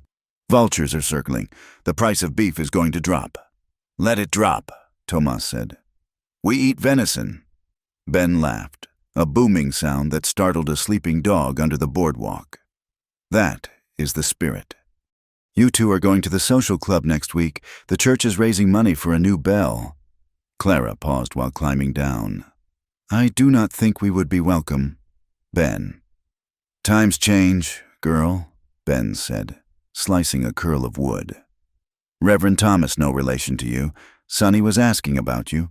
Said a woman who can build a cabin out of ashes might have something to teach the congregation about faith." Clara looked at Tomas. He gave a microscopic shrug. "We will see," Clara said. They walked into the store. The clerk, the same one who had sneered at Clara months ago, now hurried to the counter. "Mrs. Reed," he said, wiping his hands on his apron. "Mr. Yazzie, good to see you. We just got a shipment of coffee, Arbuckles, the good stuff." £2, Clara said, and a sack of salt. While the clerk weighed the salt, a woman approached them. It was the baker's wife, a woman who had once crossed the street to avoid Clara's shadow. She held a small paper sack. Mrs. Reed, she said, her voice tight but determined. I heard you were planting a garden. I am, Clara said, guarding herself. I have too many tomato seedlings, the woman said, thrusting the sack at Clara. My windowsill is full. I thought, well, the soil up by the creek is good for tomatoes. Clara took the sack. Inside were 6 small, green plants, their roots wrapped in damp newspaper. It was a peace offering. It was an apology wrapped in a newsprint. Thank you, Clara said softly. I will plant them well. The woman nodded, flushed, and hurried away. Thomas watched the exchange silently. When they walked out, carrying their supplies, he spoke in a low voice. They are learning, he said. Slowly, Clara replied. A tree grows slowly, Thomas said. But it stands for a long time. They went to the land office next. The new commissioner was a young man from the east, efficient and bored. He stamped Clara's final habitation proof without looking up. Structure complete. Residence established. Congratulations, Mrs. Reed. The patent will be mailed to you. Just like that, the war they had bled for, the nights they had frozen for, was reduced to a rubber stamp on a piece of vellum. But as they walked out into the sunlight, Clara felt the paper in her pocket. It felt heavier than lead. It felt like an anchor. That evening, the cabin was filled with the smell of roasting meat and fresh coffee. The table Tomas had built was set for 2. After dinner, they did not retreat to separate corners. This was their time for the School of the Lantern, as Clara called it. Clara opened the heavy deed on the table. She smoothed out the creases. Read this part, she said, pointing to the legal description of the land. Tomas leaned in. The lamplight caught the sharp angles of his face. He squinted at the curling script. He had learned to read a little in the army, scouting maps and orders. But legal language was a different beast. North, west, quarter, he read slowly, his voice rumbling in his chest. Section 10, township 12. Good, Clara said. And this word, appur, appurtenances. Thomas stumbled. What is that? It means everything that belongs to the land, Clara explained.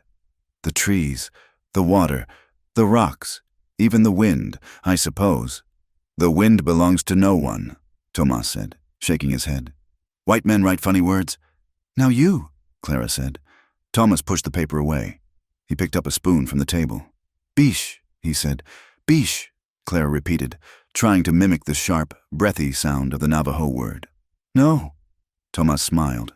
It was a rare, open smile that crinkled the corners of his eyes. Softer, like the wind in the grass. Biche.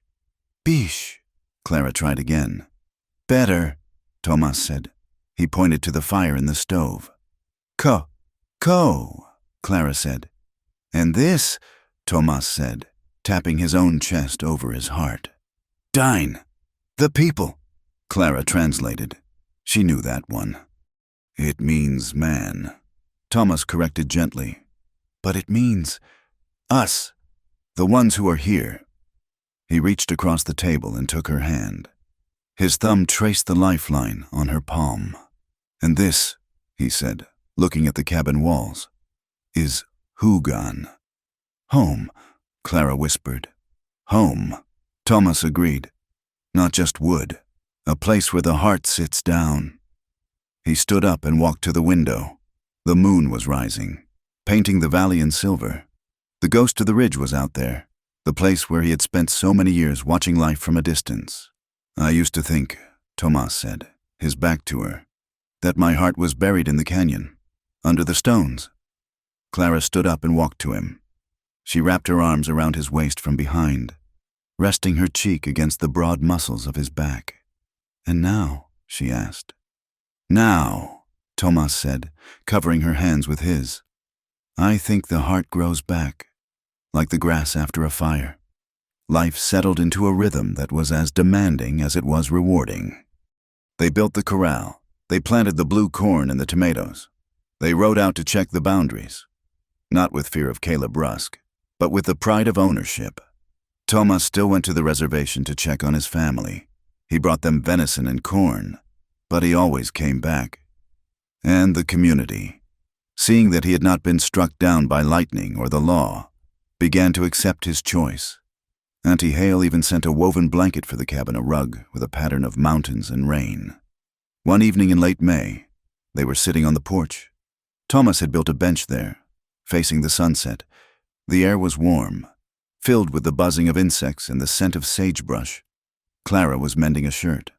Thomas was cleaning his rifle, the rhythmic snick-snick of the oiled rag a familiar comfort. "The cabin is small," Clara said suddenly. Thomas looked around. "It is solid. It keeps the rain out." "It is small," Clara repeated. She bit the thread. She looked out at the garden, where the green shoots of corn were already knee-high.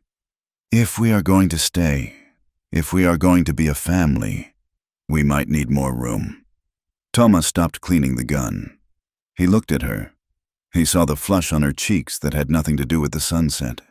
He saw the question in her eyes that was about more than just carpentry. A family. It was a word he had been afraid to say for 2 years. It was a word that meant vulnerability.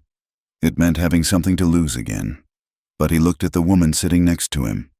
She was not the fragile creature he had seen dragging a log in the snow 6 months ago. She was iron and earth. She was a survivor who had pulled him out of his own grave. "A room," Thomas said slowly, "on the south side, for the morning sun." "Maybe," Clara said, smiling. "And maybe a room for guests or children. One day." The word hung in the air, fragile as a bubble. Thomas set the rifle down. He turned on the bench and took her face in his hands. His palms were rough, scarred from the axe and the fire and the fence. But his touch was the gentlest thing Clara had ever known. "I have the timber," Thomas said. "I have the tools, and I have the time." "Is that a yes?" Clara teased gently. "It is a promise," Thomas said.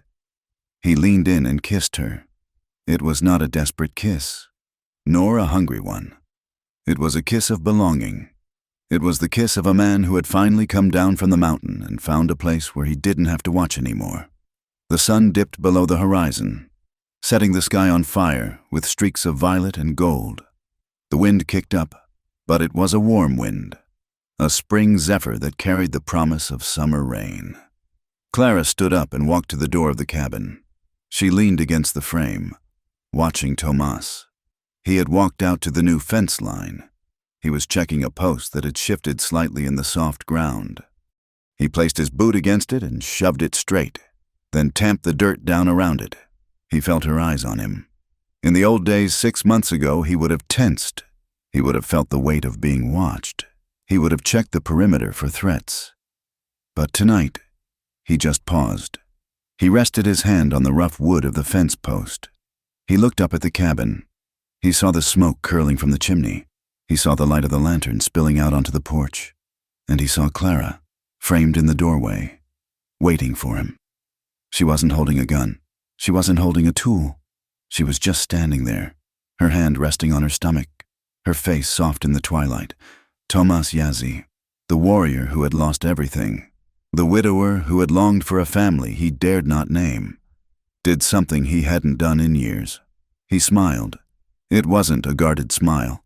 It broke across his face like a sunrise on the red rocks. It was the smile of a man who knew exactly where he belonged.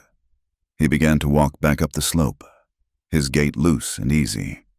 "We will need more nails," he called out as he approached the porch. "For the new room." Clara laughed, a sound that mixed with the water of the creek and the wind in the pines. "We have plenty of nails," she said, "and if we run out, we will get more." "Yes," Thomas said, stepping up onto the porch and taking her hand to lead her inside. "We will just keep building." He paused at the threshold, looking back one last time at the valley, at the darkening sky, at the world that had tried to break them and failed. "We will keep building," he whispered, "a little bit every day." He closed the door, shutting out the night and shutting them in together. Thank you so much for listening to this story of Clara and Thomas. It has been a journey through the cold winds of the Arizona Territory to the warmth of a home built by hand and heart. I hope you enjoyed this tale of resilience and love in the Wild West. I would love to hear from you. Please leave a comment below telling me where you are listening from. It is always amazing to see how far these stories travel. If you enjoyed this story, please consider subscribing to my channel, Wild West Tales, hitting that like button, and giving the video a hype so that more people can find us and listen to these stories. Your support helps me keep the fire burning and the stories coming. Thank you, and happy trails.